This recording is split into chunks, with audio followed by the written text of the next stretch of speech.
오늘 뉴스라이더는 경찰국 설치 논란으로 시작합니다.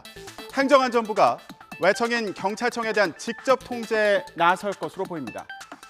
이른바 경찰국을 신설하고 경찰의 인사권과 감찰, 징계 권한을 행사한다는 겁니다. 검경 수사권 조정으로 경찰의 권한이 커진 만큼 견제가 필요하다는 건데요. 어제 발표된 행안부 경찰 제도 개선 자문위원회 권고안 내용을 차유정 기자가 전해드립니다. 정부 부처 안에 경찰 지휘 조직이 생기는 건 1991년 경찰국이 사라진 지 31년 만입니다. 행안부 장관의 경찰청장에 대한 지휘 규칙 제정도 권고했습니다. 사실상 행안부가 외청인 경찰청을 직접 지휘 통제하라는 겁니다. 먼저 경찰의 민주적 관리 운영 강화를 위해서 첫째, 행정안전부 내 경찰 관련 지원 조직 신설. 둘째, 행정안전부 장관의 소속 청장에 대한 지휘 규칙 제정. 행안부가 경찰 인사와 징계에 관여하는 방안도 나왔습니다. 현재 총경 이상 인사는 경찰청장이 추천하면 행안부 장관이 경찰위원회 동의를 받아 대통령에게 제청해왔습니다. 자문위는 제청권 강화를 위해 행안부 안에 경찰청장 등 고위직 인사 제청에 대한 후보 추천위원회를 마련하라고 권고했습니다. 또 현행법에는 경찰청장이 스스로 자신의 징계를 요구해야 하는 문제가 있다면서 행안부 장관에게 고위직 경찰에 대한 징계 요구권을 부여해야 한다고 말했습니다. 경찰 독립성 훼손 논란에 대해선 지금 수사권 조정으로 경찰 권력이 어느 때보다 커진 만큼 경찰권을 견제할 필요가 있다고 강조했습니다. 권력기관의 경우에는 그 권한과 책임이 커질수록 그만큼 견제와 균형이 필요하다고 생각합니다.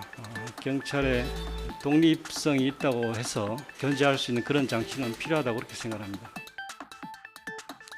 경찰은 즉각 반발했습니다.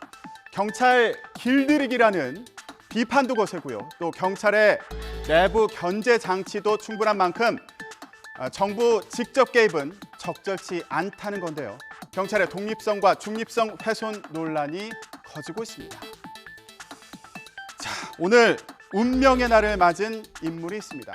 바로 국민의힘의 이준석 대표인데요. 당 윤리위원회가 오늘 저녁 성접대 증거인멸 의혹과 관련해서 징계 문제를 논의합니다. 이 대표가 성상납 의혹을 무마하기 위해서 측근을 통해 회유를 시도했는지 또는 이 대표가 직접 개입했는지가 쟁점입니다. 이경국 기자가 여러 경우의 수를 정리했습니다. 윤리위의 징계는 경고와 당원권 정지, 탈당 권유와 제명 등 4가지로 나뉩니다. 9명의 위원 중 과반이 출석하고 출석위원 과반이 동의하면 징계를 결정할 수 있습니다. 국민의힘 일각에서는 이 대표에 대해 당원권 정지 이상의 중징계가 내려진다면 대표직 수행이 사실상 어려울 것으로 보고 있습니다. 이 대표가 반발하며 당내 갈등이 격화하는 건 물론이고 차기 당대표 선출을 위한 당권 경쟁이 본격화할 가능성도 높습니다. 가장 낮은 경고 처분이 나오더라도 당 안팎의 거센 비판과 정치적 타격은 불가피할 것으로 보입니다.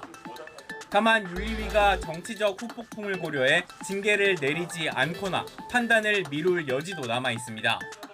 또 이 대표가 어떠한 징계도 받아들일 수 없다는 입장인 만큼 제가 아는 게 없기 때문에 경고도 과하다는 입장은 여전하신 거예요? 예. 징계가 결정되더라도 재심을 청구하거나 최고위 의결을 통해 징계를 취소 또는 정지할 수 있다는 예상도 나옵니다. 이 대표는 언론 인터뷰에서 별다른 걱정은 안 하고 있다. 세상에서 가장 필요 없는 게 이준석 걱정이다. 이러면서 자신감을 나타냈는데요. 하지만 윤리위가 징계를 결정한다면 차기 당권 경쟁이 시작될 거라는 전망도 나오는 만큼 오늘 저녁 7시 회의 결과가 주목됩니다. 자, 최근에 서해 공무원 피격 사건을 둘러싼 공방이 3년 전 발생했던 탈북어민 북송 사건으로 번졌습니다. 윤석열 대통령도 재조사 가능성을 언급했습니다. 지난 2019년도 사건인데 무슨 내용인지 김태민 기자가 전해드립니다. 윤석열 대통령은 과거사 진상규명이 서해 공무원 피격 사건에 그치지 않을 거란 점을 애둘러 밝혔습니다. 3년 전 탈북어민 북송 사건에 대해서도 국민적 의혹이 많다며 재조사를 시사했습니다. 우리나라에 들어왔으면은 우리 헌법에 따라서 우리 대한민국의 국민으로 간주가 되는데 북송시킨 거에 대해서는 많은 국민들이 좀 의아해하고 좀 문제 제기를 많이 했는데 좀 한번 들여다보고 있는 것 같습니다. 지난 2019년 정부는 동해에서 납포한 북한 어선의 선원 2명을 판문점을 통해 다시 북으로 돌려보냈습니다. 이들이 동료 선원 16명을 살해하고 도망친 흉악범죄자란 이유였습니다. 우리 사회 편입 시 국민의 생명과 안전에 위협이 되고 흉악 범죄자로서 국제법상 난민으로도 인정할 수 없다고. 하지만 당시 야당이었던 국민의힘은 강제 북송이 의심된다고 강하게 반발했는데 지금이라도 진상을 밝혀야 한다며 전선을 넓혔습니다. 여야는 서해 공무원 피격 사건과 관련한 대통령 기록물 공개를 두고도 공방을 이어갔는데요. 민심은 지금 상황을 어떻게 보고 있을까요?